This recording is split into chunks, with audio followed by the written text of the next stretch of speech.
Hi everyone, welcome to this webinar hosted by Financial Mail and Open Secrets. It's going to be great. We are looking at the power of management consultants and what they've done in this country and globally, and what we need to do to rein in their clearly immense power. What solutions are there? I mean, should we be doing it? Should we not?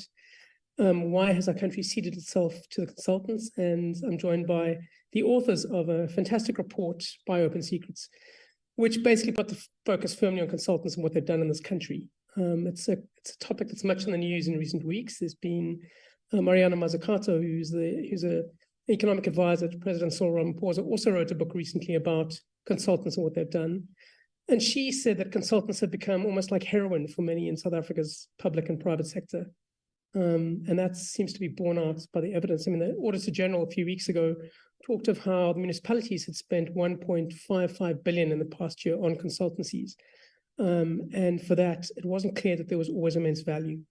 In the private sector, it's no exception. Steinhoff, for example, has spent, I think it's 10 billion rand on consultants in the past few years.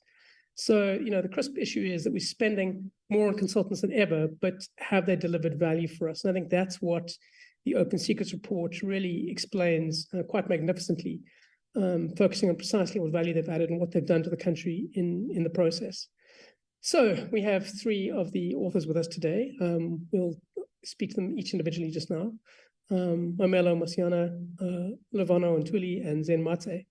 And guys, please feel free to ask questions along the way, and we'll answer them. We'll get the esteemed authors to answer our questions, and please feel free to be as challenging as you like.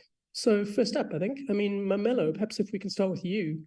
Why is this report being written? What is the raison d'etre of the report? How does it fit into what Open Secrets does? Well, the Corporations and Economic Crime Report is a series that we've been running for a couple of years now. This is the third report in the series. We started first with the bankers, and then we went into the auditors, and this one is the consultants. There is a bit of overlap, obviously, between the two. The big four of auditing are also the big four of consulting. So what we want to do really with this report is demystify the idea that the private sector does not engage in corruption. I think there is still a prevailing idea out there in the public that the private sector will somehow save the public sector. But what we found is that they're often involved in similar kinds of economic crime. And with the three reports that we've done is really kind of highlight already some of the professionals that are often involved in a circle of money laundering, what you would need. You need a banker, you need an auditor, you need a lawyer, you may need a consultant to help you do that. So that's why we want to explain this, because I think for a public, it's important that they understand how these actors are involved in corruption, because there is often, I guess, a difficulty in understanding how. Maybe there's an understanding that it happens, but not necessarily how. So we really try to break that down by going through the history, going through case studies, and also looking at what the industry-wide problems are and how this impacts social justice or inequality in South Africa. But besides that, it's what you said at the beginning, really. It's like there is globally and in South Africa a moment where everyone is like, the management consultants are involved in so many things that are very scary and confusing. I think this week, the story coming from Australia about the defense contracting and how KPMG's just done a revolving door there. And also the story of PwC in the beginning of the year in Australia. So yeah, it just seems like the right moment right now to be talking about this. And just to continue with you, there's a large part of your report, and I think it's an amazing report, and I think that everyone should go and download it and read the full thing, but it talks a lot about how management consultancy has evolved over the years from, back in, 1928, when McKinsey was first founded, and how this relates to the practices of the big three. I was struck by how much influence they've had. I think McKinsey even at one stage boasted that it was responsible for appointing the chief of staff position, creating the chief of staff position to President Eisenhower in the States in 1950 something. That is just the kind of thing that you don't realize, the influence that these management consultancies have had. So what have you learned, and what can you say about the influence that's, of how much these consultancies have shaped the modern economy and I suppose the consequence of that. Well, what's really interesting is that, as you mentioned, they were involved in the Eisenhower administration, and that's a very good insight into how they were formed. Unlike the big four auditors, the big three are American. They're born in America, around Boston, around Harvard. That is their roots. And really what you see is that they're part of spreading throughout the world an American culture of doing business. I think one of the things that is brought up often in Walt Bogdanish's work is how McKinsey in particular was part of helping decentralize a lot of companies in Europe in the 1950s when McKinsey and Arthur D. Little started to work in Europe at that time. McKinsey played a really big hand in the decentralization of the Royal Dutch Shell Company in The Hague and in London, and also the style of corporate work. The fact that you hire youth over experience, you wear a suit, and at some point McKinsey's consultants were forced to wear a top hat because you have to look smooth and suave to go to work. And also just in general, the idea that consultants who come from various industries can come into a different kind of work. Like, so you can have someone with a degree, say, in art and literature and go and advise someone on car manufacturing. That is something that seemingly become very normal as a culture of doing business. And it's something that governments have started to accept as you have to have a consultant help you think through these problems. And because of the prestige of working with a Bain or a BCG, it makes, if you hire them, it means you're doing something good. Beyond that, I think one of the more nefarious sides of this is because they emerged in America in the 1900s and then in particular spread throughout the world in the middle of the 20th century. You can see that sometimes that the management consultants were linked with expanding America's foreign policy objectives. In particular, there's an example of a Booz Allen consultant called Miles Copeland, who was part of helping a coup in Syria in 1949, and then beyond that went to help set up the Mukhabarat in Egypt, and also worked for the CIA. But worked for Booz Allen, CIA, kept revolving between those two doors. And that was completely fine, no conflicts of interest detected there. And that really shows the nature of these consultants and the kinds of power that they can exercise. I think it shows that if you're going to start a coup, you should always wear a top hat. I mean, that's one of the first things I take from this. But I mean, that book you mentioned is fantastic. It's called When McKinsey Comes to Town, I think it is. There's a chapter in there about what McKinsey did at Eskom and Transnet. And it's really fascinating. I mean, exactly. I mean, for example, I think one of the consultants helped write a chapter or two for one of the Transnet executives' thesis while they were bidding for the locomotives contract. I mean, that is staggering. But perhaps then to bring you in here, I mean, the case studies in your particular report now talk a lot about how bad these consultancies have been in South Africa, just as we mentioned now in that book. I mean, can you just elaborate on what role they played in state capture and just give us some color on that? Because it has been immense. Yeah, absolutely, Rob. I think just to follow on, Rob, from what Mamela has already spoken to about what this report speaks to, and to answer your question, we highlight that the consultants played a major role in state capture, and I think so much of the conversation and the public narrative when it comes to state capture and corruption is that there's this perception of a sanitized private sector and a corrupt public sector in government, and really what the work of Open Secrets does, and in some of our other reports, but also in particularly this one that casts a particular light on the consultants, is to say that there is no such thing as a sanitized private sector when we're talking about state capture, corruption, and economic crime. More so than that, we really join the dots to show that both, whether it's the bankers, the big four auditing firms, or the big three consulting firms, these private sector actors are essentially enablers of state capture, important parts in the institution of corruption and state capture, without whom the machinery of the shadow state would be rendered in many ways unable to function. And so more so than the notion of, of sanitized private sector, it's not only also a party to corruption, we go further to say that you're not only a participant, you're an enabler. If it weren't for the banks allowing money to move, the money wouldn't move.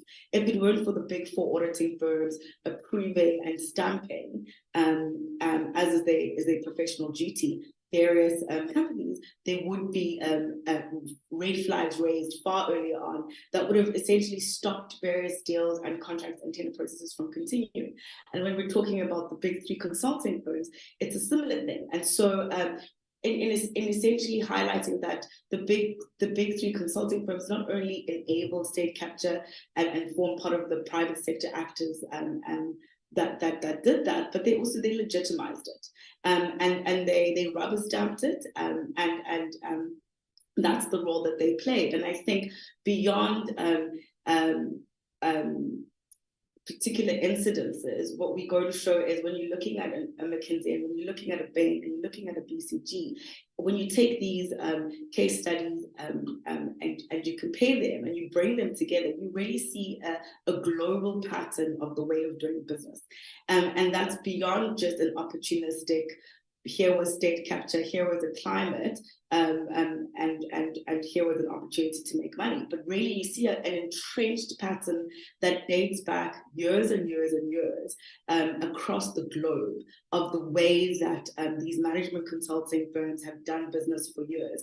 And I think what the report does, it also really speaks to the role that they played in state capture in South Africa. Really is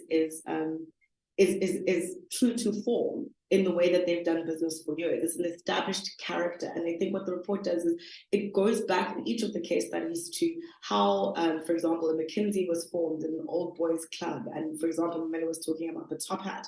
And this was the nature of part of the swap culture. With Bain, as became known as the KGB of consulting, and that's really due to the fact that they operate under this cloak and dagger mystique and a veil of secrecy. And with BCG, as even though the younger of the big consulting firms, has been involved in aiding and abetting this kleptocratic governments across the world. And so when we bring these together, it's also the role that they played in state capture, which was to legitimize and enable state capture and corruption. You see that it's also part of the nature of the way that these consulting firms were born and bred under. And so, years later, you have consulting firms that have had years of a way to establish doing business. And so the fact that here we are finding the KGB of consulting, or the old boys club, doing business in the way that they've always done, with secrecy and the cloak and dagger mystique, all for profit at the expense of mostly democratic states, is then the role that you see them playing in South Africa's state capture environment. You talk about profits. I mean, these guys made immense money during that time. I think Eskom might have paid McKinsey, was it R1 billion, which was since paid back. I mean, Transnet, massive amounts. And I think Bain got 91 million from Telkom, which isn't a fully state-owned company, but it's, I think, 40% owned. And then they got 164 million from SARS shortly after Tom Moyane was appointed. I mean, these guys have made a massive amount of money out of this. And Raymond Zondo's commission of inquiry looked into this and examined exactly what had happened and the kind of nefarious processes. For example, Bain was aware long before the rest of the country that Jacob Zuma was about to appoint Tom Moyane as commissioner. I think Bain's managing partner had met Jacob Zuma 17 times in the previous 2 years, which is kind of staggering, and then knew 6 months before that he was going to be made the commissioner of SARS. And then lo and behold, they're appointed, and 164 million rand contract comes the way of Bain. I mean, it talks about how this is a well thought out process. But, if you have a look at what Raymond Zondo said afterwards, I mean, do you think that the Zondo Commission has done enough to hold these consultancies accountable for what had happened? Yeah, that's a good question, Rob. I think the Zondo Commission, I think we can all agree, has its strengths and its weaknesses. But I think it does stand as a watershed moment for us as a commission that did its job in as best way that it could, and then has set South Africa apart in terms of looking into state capture and corruption and allegations of the like. Whether the Zondo Commission has done enough when it comes to consultancy is a yes and no. If, for example, if we take the relationship while the commission's work was ongoing that it had with McKinsey, there was a sharing of information between McKinsey and the Zondo Commission, and a sense from McKinsey that they'd been exonerated from the Zondo Commission for its role in state capture and corruption, which was not the case, because then the findings of the report came out, and and the commission was able to call McKinsey out, even though it had been forthcoming and cooperative, which just goes to show that that's important to hold both those lines. When it comes to a consulting firm like Bain, we saw the Zondo Commission come out really strong in its first report, and really calling, and not only calling into question Bain's conduct of SARS, but actually finding that Bain was involved in collusion and capture at SARS, colluding with the likes of Tom Moyane and former President Jacob Zuma in a premeditated offensive, to quote the report, in a premeditated offensive to gut SARS. And so that those are damning findings, and I think that the commission did well to put those forward, and to take such a strong stance, and to make those robust findings. And I think its recommendations with linking, for example, to Bain, was that the NPA and the Hawks should investigate all of Bain's contracts with the state, not just its contract with SARS, but also to investigate the contract awarded, the 164 million that SARS awarded to Bain, and I think following on therefrom, we saw, a response of a banning of Bain from state contracts, and I think that just goes to show that when there are strong recommendations made against powerful corporate actors, that there is more impetus and pressure placed on the state to act, and not to let the matter just fall on deaf ears. So we did find the Zondo Commission coming out quite strongly with robust findings when it comes to the consulting firms. Of course, we can't say the same for all private sector enablers involved in state capture and corruption, but there are some positives that we can call out that the Zondo Commission came forward with. We'll get on to potential criminal consequences just now. We'll discuss that. But to bring Lovano in, I wanted to ask you, I mean, we think of South Africa as like this, the home of state capture. But as the report says, this is actually something that's happened all over the world, but with the absolute help of the consultancies who've done this. And you, in this report, you give one of the intriguing examples about Angola and how Boston Consulting Group, I suppose with some support from McKinsey and Deloitte, I think it was, helped Isabel dos Santos, the daughter of the former president, Jose Eduardo dos Santos, just accumulate billions over many years. Can you tell us a bit about what actually happened and why that's so significant? Thanks, Rob. I think the BCG example is really interesting because we see this situation playing out in, under a dictatorship at the time. And I think, when we think about the way that, these American consulting companies kind of enter into countries, it's to promote this American way of doing things. And the assumption is that it's going to kind of contribute to the building of democracy. And I think that's one of the things that we kind of look at in the report. And so when we look at BCG, for instance, we kind of have this moment where we're like, okay, how do they actually work hand in hand with these authoritarian kleptocratic regimes to enable state capture? And so, Angola is a very interesting case study because it's a country that is very much dependent on oil and diamonds as a source of revenue. And so when Isabel dos Santos is now placed in power by her father as the director of Sonangol, which is the state-owned oil company in Angola, there's this whole idea of how do we make our oil company, how do we restructure in such a way that, following this global collapse of oil prices across the world.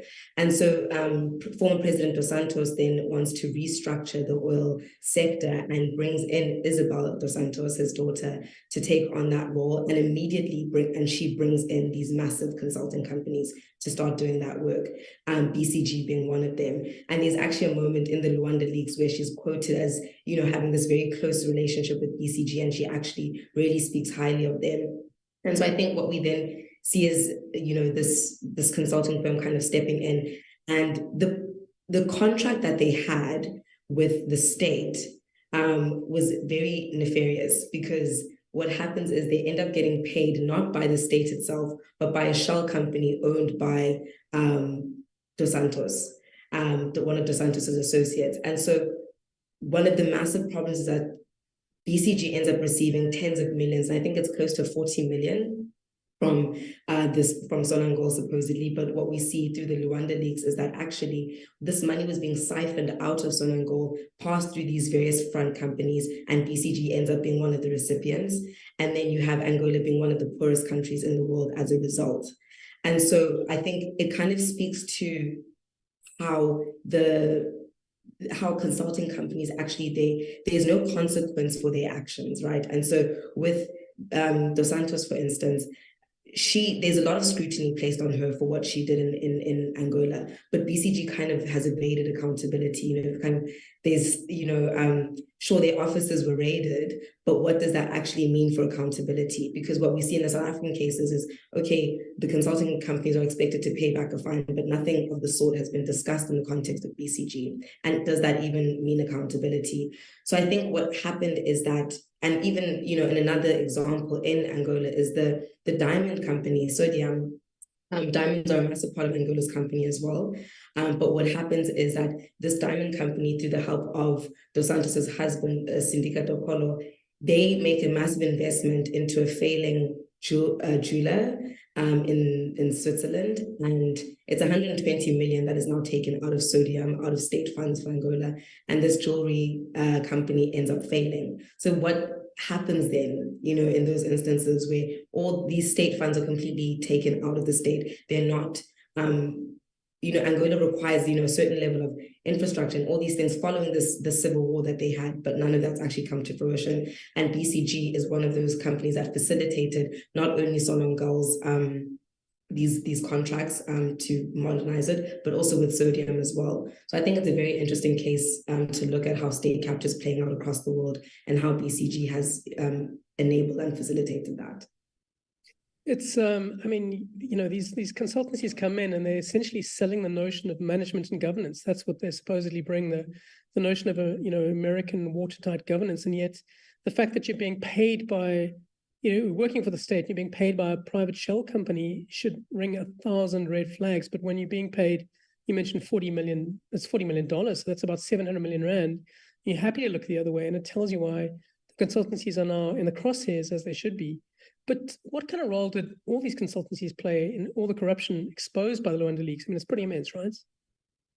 It's massive. It's not just BCG. You have PwC, you have McKinsey, you have these massive firms that have facilitated kind of the looting of these states. And I think one of the great things about the Luanda leaks is it exposes how it's not just a state issue or actors of the state, it's how they use these Western firms. So not just the consultants, but lawyers and bankers and all the likes of them. And I think what I really found when we were kind of going through this massive amount of information was that consulting firms end up raking in millions. I think BCG made about close to 40, but McKinsey also made tens of millions as well, just from these projects, where there was actually no real work done. The contracts themselves are very elusive, they're non-ethical. We don't know what they're contracted to. And I think one of the interesting things that was exposed by the Luanda leaks is that BCG actually suggested the reforms of certain government's laws, like the government's policies. And it was, how does it fall on a consulting company to make, these recommendations on policy, where the policymakers to do so? And so I think that was one of the really interesting that the Luanda leaks exposed, was the fact that consulting companies now become the shadow management of the government. And they end up taking on this role that they shouldn't be taking on. And yeah, I think the Luanda leaks have been really phenomenal in exposing just those kind of how, the Santos has 400 fund companies. BCG receives money from these fund companies. That's unbelievable.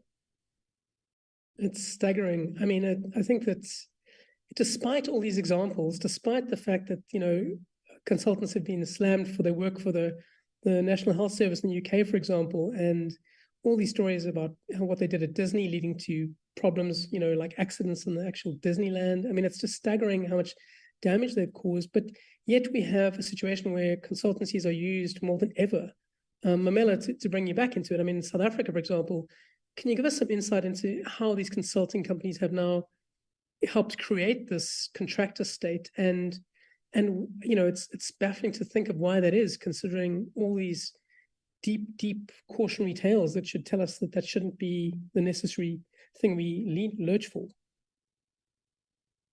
I think that though these examples, like Luvano just mentioned, of how the consultants are involved in corruption are growingly in the public domain, for some reason, because the consultants have managed to frame and develop the kind of modern day business world, people assume that they are the experts of the business world. And therefore, if you're carrying out a project, if you're running an institution, they are the best place to advise you on how to structure that institution, how to get your work done. Unfortunately, what we realized with South Africa's SOEs was that it was a complete redundant use of services by hiring the consultants. And that is a direct quote from Judge Zondo. Every time the consultants were brought into a project, whether it was at Eskom, at Transnet, at SARS, it was really as a conduit of corruption, where sometimes they were actually active participants in the corruption. One of the biggest problems, though, that we face is that our public sector is in a deep skills deficit. But instead of addressing that skills deficit or inability for public servants to do that job, what we have is the public enterprise actually contracting private sector firms like the big three of consulting to carry out that work because it cannot be done in-house. The problem there is these are not public servants. They are not beholden to the public, and they do not have any duties to the public. Their duty is to their bottom line. And that inherently is anti-democratic. These people were not elected into office, and whatever they're pursuing there, we cannot hold them accountable. There's no regulation, and they don't disclose whether they're working for a government agency. It only ever really becomes apparent that they've done something once there's a corruption scandal that explodes. Then you know this company used to work with this institution. Otherwise, there's no public disclosure that, hey, PwC is doing this work for government, and that's how we are delivering the service to you. So therefore, it creates I think Duff McDonald calls it, that they take no credit and they take no blame. That's the kind of secrecy that is created in the contractor state. And it's evolving into a way of doing business across the world over, because people view the private sector as more competent than the public sector. So ideally, if you're running a public sector organization, you want to hire someone from the private sector, like a McKinsey or a Bain, but again, a redundant use of services. So redundant and taking no credit and accepting no blame. It sounds like the SABC TV license collectors. It's an eerie, reminds me of that. But Zena, I just want to ask, we tend to, we always think of, the billions make for great reading. They're, 164 million contract here and there. But, actually it's the social costs of these things that are actually quite arresting. These are things that cause longer lasting damage. Can you just give us some insight into kind of the social costs of some of these contracts in South Africa? You think of Eskom and SARS, for example. Yeah, absolutely, Rob. I think when we're doing this work, I think that's the crux, that's the point, is to say, yes, we're uncovering all of this information and we're spotlighting private sector enablers. Why? Because those that bear the brunt of state capture and corruption and the cost of it are ordinary people in South Africa and across the world, while at the same time these companies are making millions, and that is what we call the economic crime. So this is the Corporations and Economic Crime Report. Is where is the harm? And the harm is that the public purse as individuals currently right now, when we're talking, for example, McKinsey's role at Eskom, just not to belabor and to go into that too much, but for example, McKinsey inflated the price of coal, which saw that itself and companies such as Trillion were paid almost double on those numbers. And now we have rolling blackouts and an energy crisis, essentially, after years of our state energy SOE being bled dry by companies such as Trillion, consulting firms such as McKinsey, charging exorbitant fees over years and years and years to the tune of billions. And so, and here we are years later, not anywhere close to recapacitating Eskom, and on top of that, facing rolling blackouts that are affecting both ordinary people across the world and essentially the cost of doing business as well in the country. And when we, for example, when we're looking at Bain and its role at SARS, so the success of SARS is vital to the country. And given that South Africa in our democratic government has constitutional duties to fulfill, a well-governed, well-resourced and effective SARS is fundamental to the state being able to provide social security and essentially strengthen our democracy. And so the government's ability to deliver basic services in the form of housing, water, food, and sanitation has been heavily impacted by state capture and corruption at SARS. And on top of that, not even directly linked to SARS, so the looting of SOEs across the board in our country is now meant that the government has spent billions bailing SOEs out. And just one of the numbers is, something to the tune of 308 billion has been spent in public funds to bail out looted entities that are still barely keeping afloat. And then we have, an economic context where austerity measures are now in place, with the government declining, with government spending declining, and the growth of our government debt.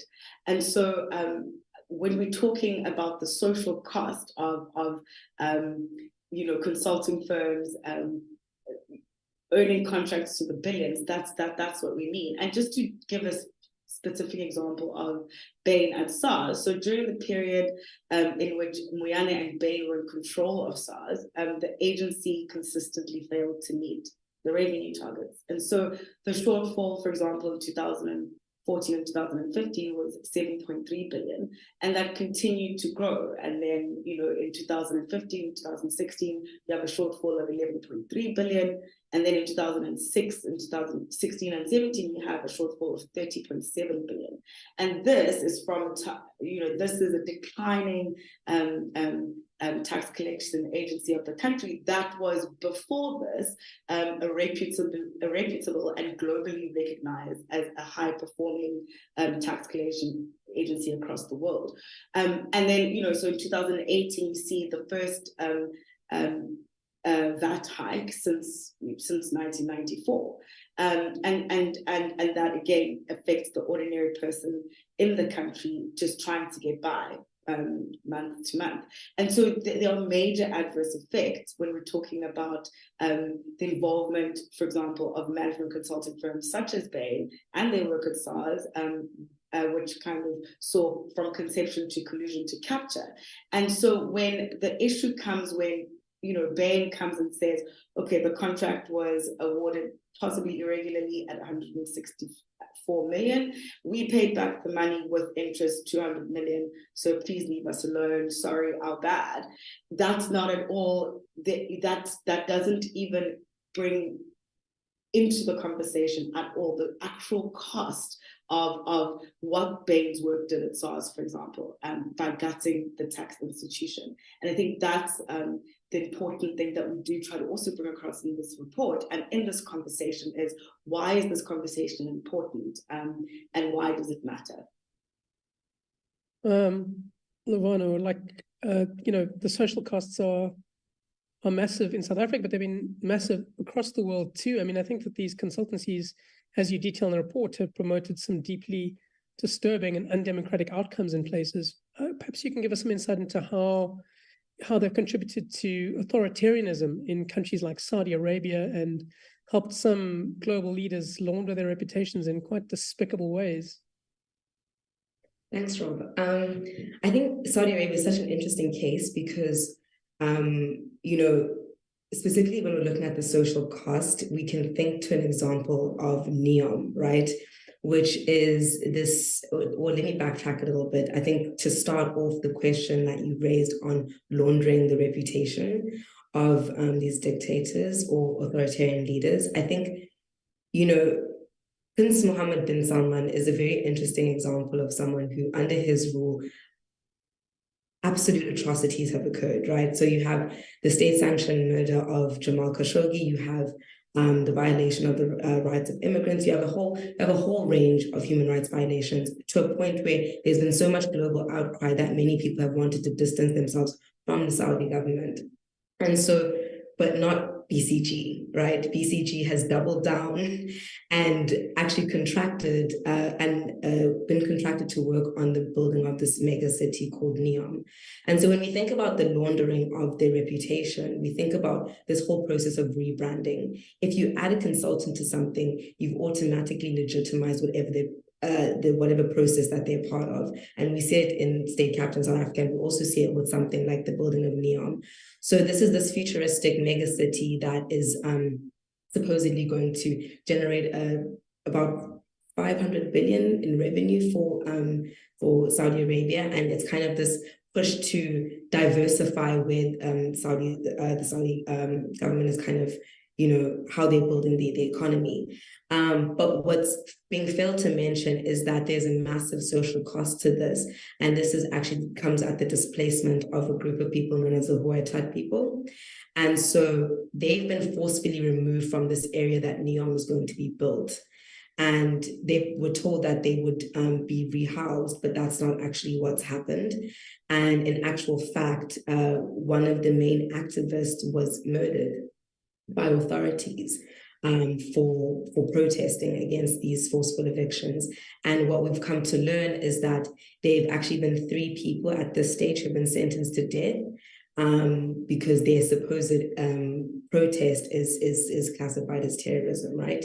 And then subsequently there have been others who have been sentenced to 27 plus years in prison for their actions against the state. And so I think what's very interesting in this example is that you have this whole idea that the MDS has this quite a close relationship, similar to Dos Santos, right? A very close relationship with firms such as BCG and McKinsey and whoever else, who are then brought onto these massive projects. And the way, if you were to go onto NEOM's website right now, it looks hip and happening. It looks like where people would want to be.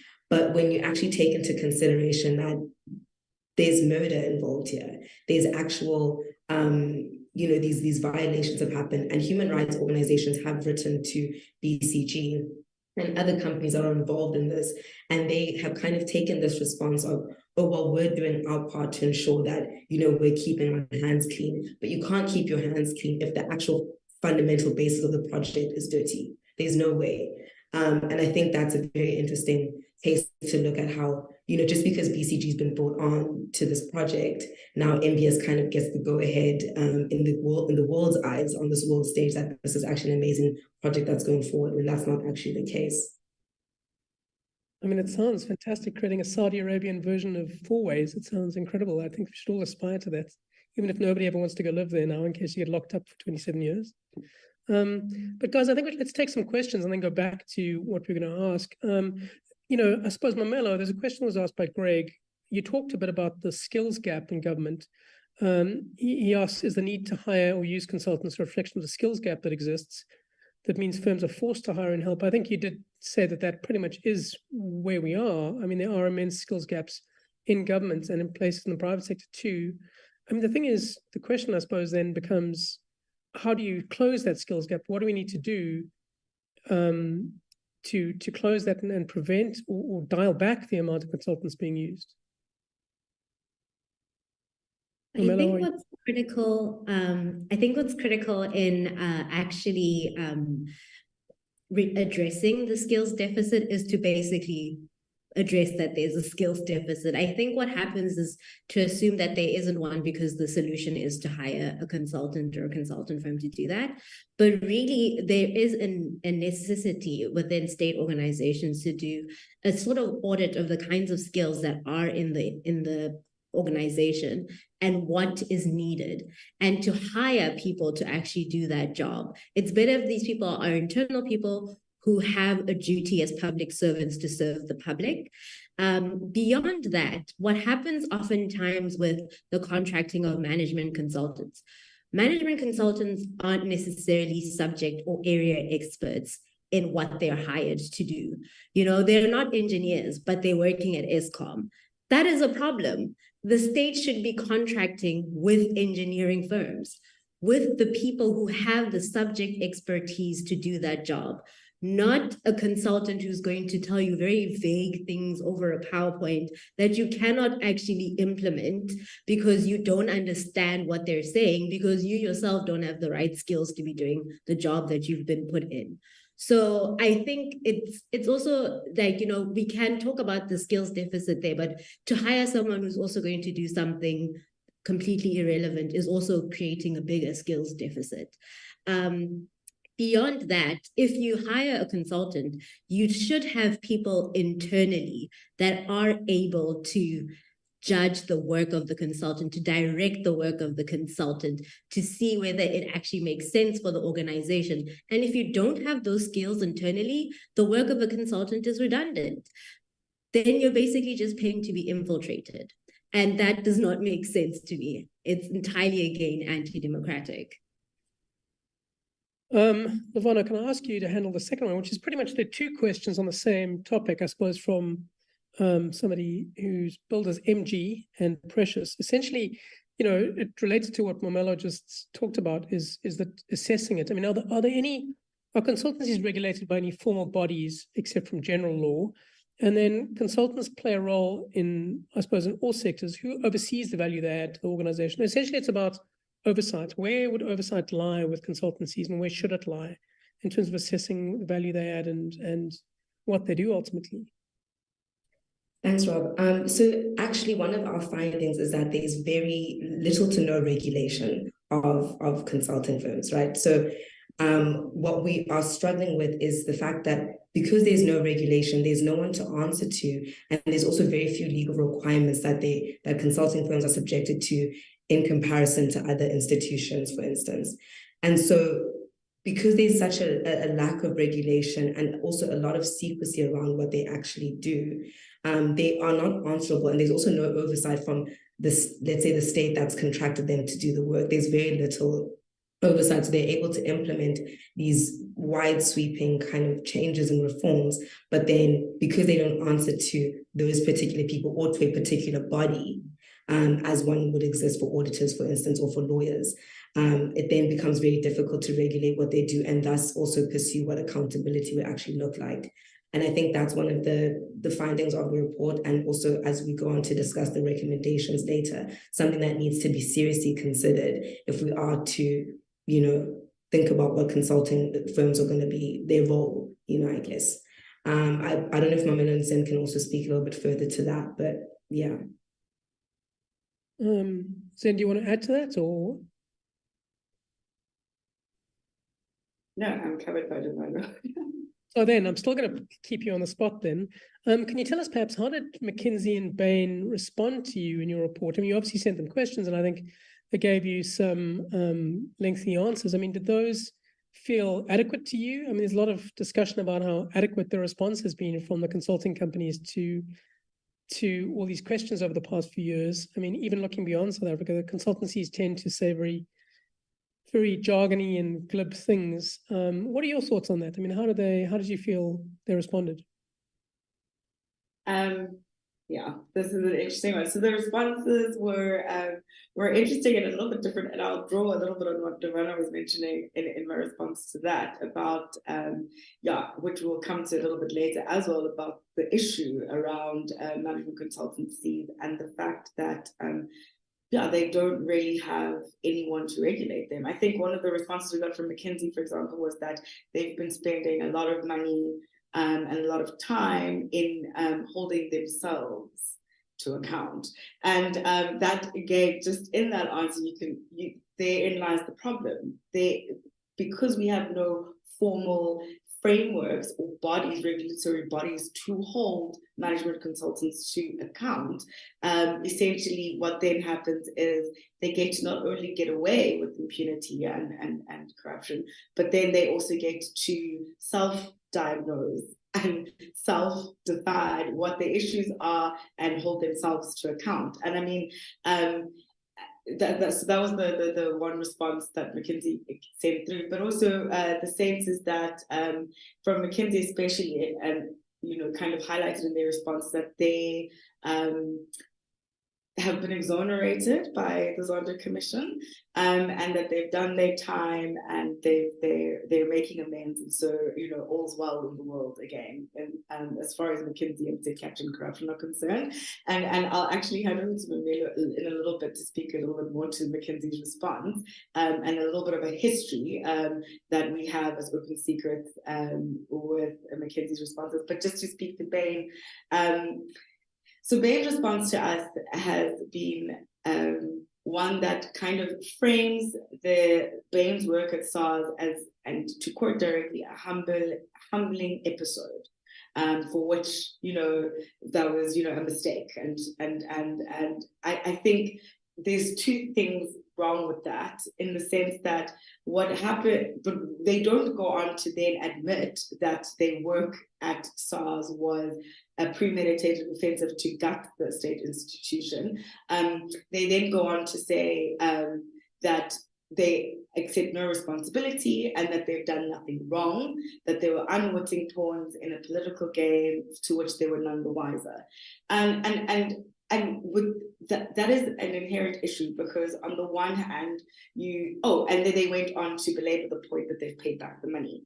And so, I mean, that there's a number of issues wrong with that. That's not an adequate response. I think an admission and taking the full responsibility is a first step towards accountability, and for us to be having no admission of or no efforts to take responsibility from Bain is really, I think, a slap in the face to the South African public, and really just goes to show that more so than actually being apologetic and seeking recourse and accountability and actually being open to be held to account, they are doing what consulting firms do best, which is reputation laundering.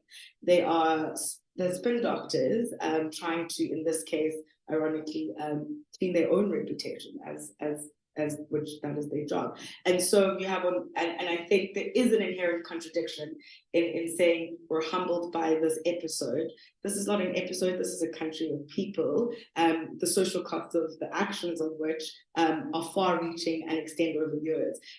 So more than an episode, I think we internally joke this is a series, a box set, then of the ripple effect and the damage of what the cost of consulting firms coming on running rampage and the cost to that in the South African public. And I think to then claim to be an unwitting pawn in a political game to which they were none the wiser is really to not only it doesn't only cast a bad light on Bain's own work, but also it's simply not true.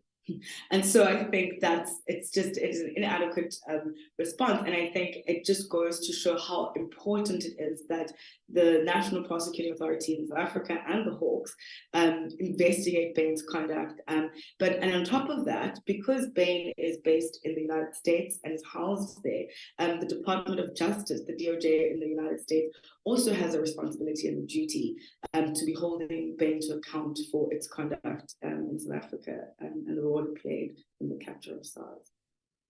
Just to follow on from that, I mean, a humbling episode is essentially how you feel when you watch Jerry Springer. I mean, that's not this, that's completely different. But a lot of people have asked the question about, how should you hold consultants to account then? I mean, you mentioned greater kind of scrutiny from the authorities. And certainly some of the questions said that despite the issues raised by various commissions, these consultancies still operate in this country. What are the consequences? I mean, how better do you hold people to account when things go wrong like this? Zen, if I can keep you on the spot just for a second. Oh, sure. I think just one of the main things that I think Levana spoke to and we highlight as a recommendation is to lift the veil of secrecy in the way that management consultants do business. And I think that as we mentioned, the nature of the beast when it comes to consulting firms' work, and it's kind of just something that you take no credit, accept no credit, and take no blame. In Duff McDonald's words, that it's important that the lid gets lifted, and that we have urgently enacted pressure from both the state, but also from the powers that be in the National Prosecuting Authority and the Hawks to really ensure that we take drastic steps in responding to ending the secrecy issue around management consulting firms' work and the nature of their work. And I think just to speak to, I think Mamela's point about management consultancies aren't necessarily the experts in the field of that particular thing. And so it just goes to, again, speak to the issue of, so what's the big secret with all the advising work that you do, unless your big secret is basically giving advice on how to do crime. And I think that's part of the issue and one of the ways that we can respond. And I think another way has been seen in the case of Bain is to ban management consulting firms from doing business with the state. The ban on Bain came as a first step from the UK government, and we speak to that in the report. And then National Treasury and the South African state followed shortly thereafter, with coming out strong for the first time. I mean, embarrassing that we came out second, even though it happened in our country, but still came out strong with a 10-year ban on Bain. But in the report, we when we're speaking about accountability mechanisms, we do call what, in the case of Bain, it was almost a sense of 2 steps forward and 1 step back, because then the UK government, a couple of months later, they lifted that ban on Bain. And I think, the role of civil society in kind of spotlighting this issue and ensuring that, the South African state doesn't follow suit, I think is important, and to keep that ban on Bain is one of the other things. And I think it's important that the legal system allows for recourse when it comes to bringing powerful private actors and holding them to account. I think we found in very many cases it is difficult to hold private sector actors and enablers of state capture and corruption, such as management consulting firms, to account, and continuing to allow legal recourse then sets precedent to then make cases that follow easier, and to continue to put that pressure on. So yeah. Zen, the next question. No, I'm just joking. I'll ask Mamela the next question, if that's okay. Mamela, I mean, what is interesting, I think, in this case is that, and I think this is kind of something of a landmark, McKinsey is actually facing criminal charges in South Africa for one of the Transnet cases. What are the odds of success in that case? I mean, that is pretty significant, isn't it? And do you think that this will mean that there are more criminal charges to be brought against others? Should there be? I mean, how do you think it's going to play out criminally? I think it's very encouraging to see the NPA actually take on McKinsey in the Transnet case. It really gives one heart hope that like the private sector enablers will be also a part of the state capture cases. And it was exciting to see them specifically charged in the Transnet case, which is the biggest site of state capture, with losses there being the biggest. So it really is important to see McKinsey charged alongside Eric Woods, Yabonga Gama, all the other actors that acted at Transnet to really break down that institution. But the problem is we have an NPA that has just colossally bungled their first state capture case. The Nulane trial has gone disastrously. The Gupta leaks have failed to be admitted, and the NPA has appealed again and lost again. I think the judge is kind of annoyed with the way the state has continued to bring this case in a way that seems very incompetent and not done very well. So that does bring a lot of fear, I think, for the next state capture cases are not going to go as well. In particular, because one of the co-accused with McKinsey is Eric Wood. Every few seconds, Eric Wood is like, I want to go to England, I want to go there, I want to go there. And the judge is just like granting him access to fly all over the place. When is the actual trial going to take place if this man is constantly out of the country? And also there's a lack of public disclosure from the NPA about what it is they're doing. Where are the dockets? What is happening regarding bail? Where is the case? What is the case really? You know, because Transnet is very convoluted in what the issue is. Are you going to be assessing the contracts? Why are you not charging the railway companies? Why are you focusing on these set of actors? What exactly are you charging them with? And the NPA has been very secretive about how it communicates to the public. So we really don't know what it's doing. Beyond that, they have only communicated about these 9 seminal state capture cases, and there doesn't seem to be any progress on any of them, or any progress on the cases recommended by the Zondo Commission. At least publicly, we do not know. And it kind of makes sense because it does seem that the NPA is in turmoil. They constantly are saying that they are deprived of skills. They don't have enough skills to actually do complex financial crime investigations and prosecutions. And also they have people like Andrew Chauke, who's like the DPP of Johannesburg. Like if you have someone like that in an institution for many years, and for many years there's been revelations coming out, including by Open Secrets, that this man is corrupt and unable to do the job that he's supposed to do in a district where it's important to prosecute state capture cases, that is a huge problem. And the fact that the NPA took so long to actually act on that, which Shamila Batoy finally writing to the president this week, that is worrying for me for all the other state capture cases, not just involving McKinsey. And also, where is the HSBC docket? They were also there by, Transnet. So there's a question that Jean asks, Jean or John, which I think, Mamali, you can just continue with that because it relates to this. It says many consulting houses paid back some of the fees, and Bain did, and sort of McKinsey. Does this mean that the cases are closed absent any new criminal prosecution, or is there still a chance of more actions being taken against them? The cases are not closed. Well, at least on my side, they're not closed. But they should not be closed because paying back the fees does not pay back the social costs. It also doesn't hold anyone who is actively involved accountable for that. So I think the prosecution should not just be of the institutions or the organizations like McKinsey, but actually of the senior partners who are involved.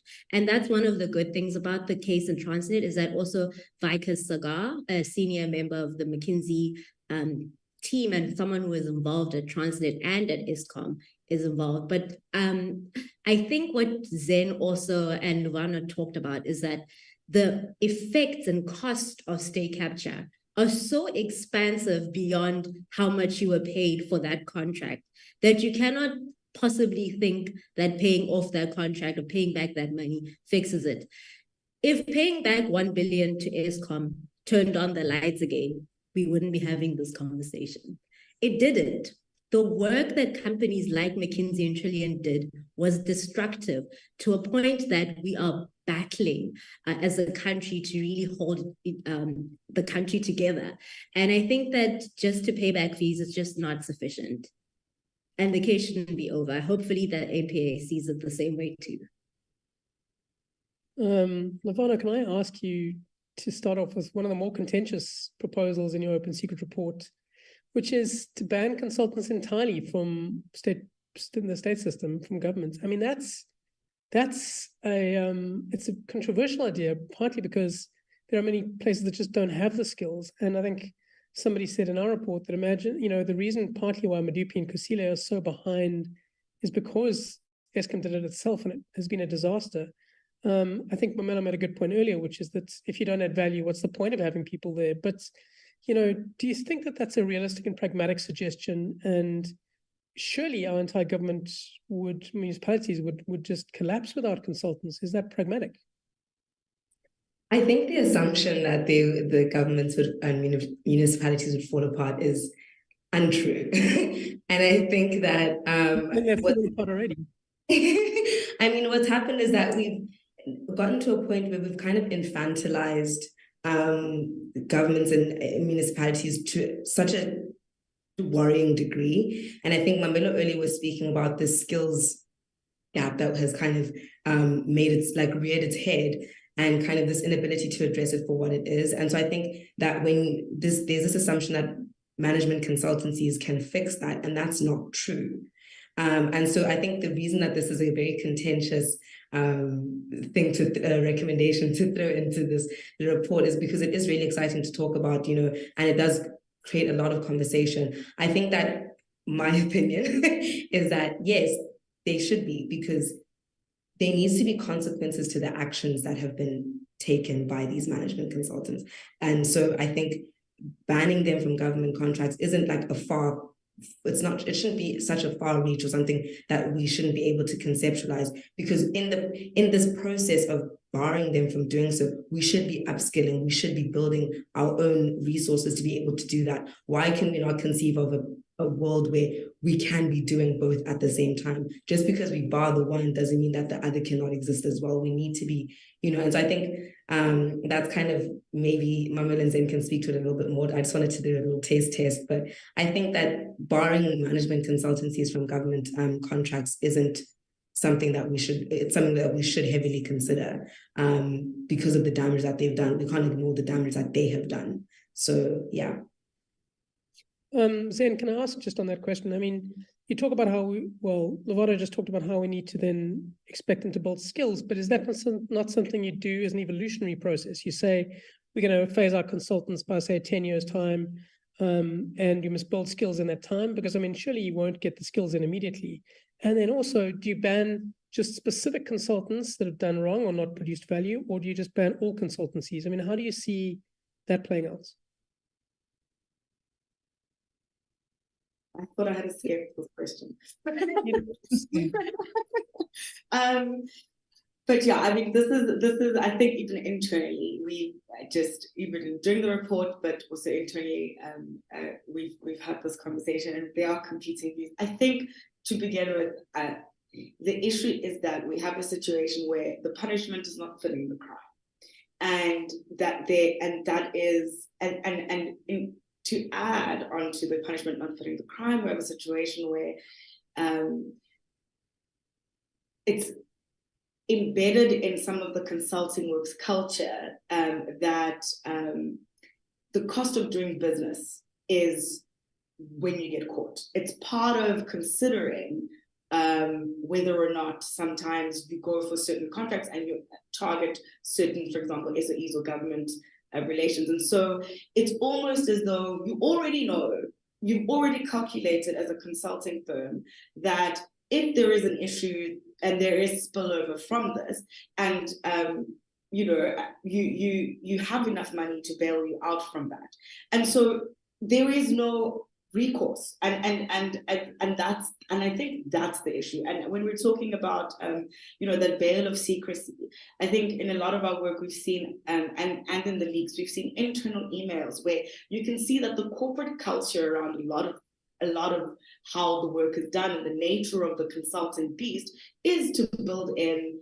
the possible aftermath, being aware that you are skirting the margins of the law and operating in secret. And so when you have the nature of the consulting beast being so deeply self-aware of the clandestine way in which it needs to operate to exist, it then brings into the question of, well, then, you know, let's shut it down. It is a controversial point, but it is a point that goes with calling what a lot of what consulting firms have been doing over the years criminal, and which is not something we venture to do when we're talking about private sector. In any case, in anything, it's always accounting for irregularities. We don't want to call the kettle black because it's happened in the private sector. And so in that pushing for kind of like a controversial recommendation like that is also rooted in a deep understanding that this is crime. And a lot of the work that you do is crime. You don't say that what we were saying in the office the other day, thuggery. You don't say this gang, this corrupt gang exists, acknowledge it, allow it to run without calling for it to stop. And so that's exactly, I think, where that kind of controversial but strong stance of quality consulting firms for a ban on them is it comes from. It's not just a haphazard, ill-considered, you know, not that simple thing.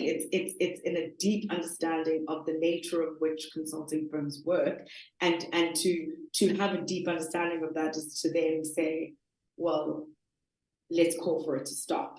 And I think that's where just that recommendation is based on. And I think again, talking about, do we phase out? Just for example, the top 4 auditing firms are also they also are the ones that rake in the most money when it comes to consulting fees.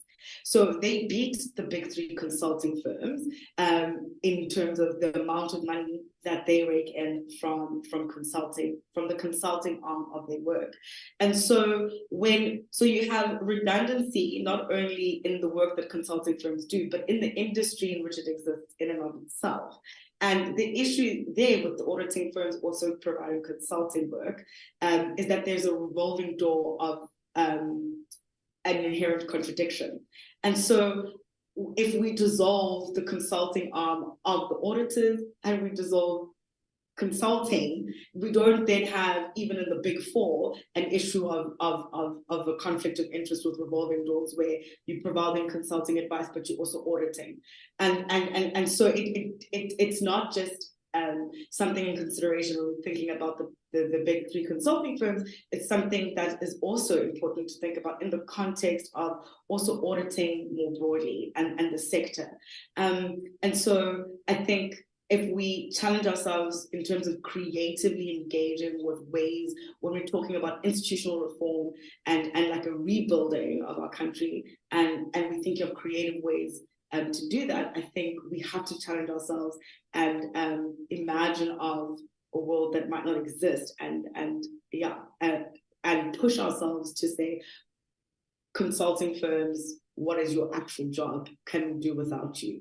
Most probably yes. When you said thuggery is thuggery and you're discussing this at the office, I was wondering how intense the fights are at the coffee machine at Open Secrets, but it scares me now. I think I was going to visit you guys next month. I'm not sure now, but see how it goes. But the last word, since we're running late, Mamelo, I mean, on this exact issue, I agree accountability is necessary, but would you not, to cut off consultants completely right now, would you not be essentially just doubling the social cost to people who might then, when services aren't delivered, would there not be that kind of a perverse outcome for doing this right now? Well, on the one hand, I would say yes, if governments are working purely through consultants, but usually consultants are brought in to restructure big parts of how a government organization works. And I think what we've seen is, I think we all can say everywhere, is that municipalities are not doing well in South Africa. They are failing to deliver services, but they're also spending 1.5 billion on consultants. So what really is the value added by these consultants? What are they doing that if it goes away, it won't hurt anyone? We don't know, because we aren't seeing the results of good service delivery. Beyond that, Bain is currently banned for 10 years from state contracts. And in our letter to McKinsey, we asked them to please disclose which contracts they're involved in. And they said that they are no longer doing work with the state. Arguably, nothing has changed. Has the state collapsed without Bain and McKinsey? Not really. So how much is their work integral to the functioning of the state? And if it is so integral to the functioning of the state, then we have a big problem, because that is inherently anti-democratic. They're not elected to actually work for government. Like, they're focusing on their private profits that do not have any impact to the public. They don't have in them or in the institutions a guarantee that they're supposed to work in the public interest. And without that, you cannot trust that these actors are the ones that are the only ones capable of doing public work. I think, like what Zain said, we have to have the imagination to picture a world in which our government does actually do its job, because we cannot leave everything to the private sector. I think it's a great note to end on, since we're a little late. Thank you for watching the webinar, everyone. Brought to you by McKinsey and Boston. Oh, no, I'm just joking. That didn't happen. Yeah, but thanks. It's fantastic. You know, you've seen the intellectual acumen of the three people we've just had on this webinar, and you can see all of that and read all of that in the actual report. So please go and do that. It's fantastic.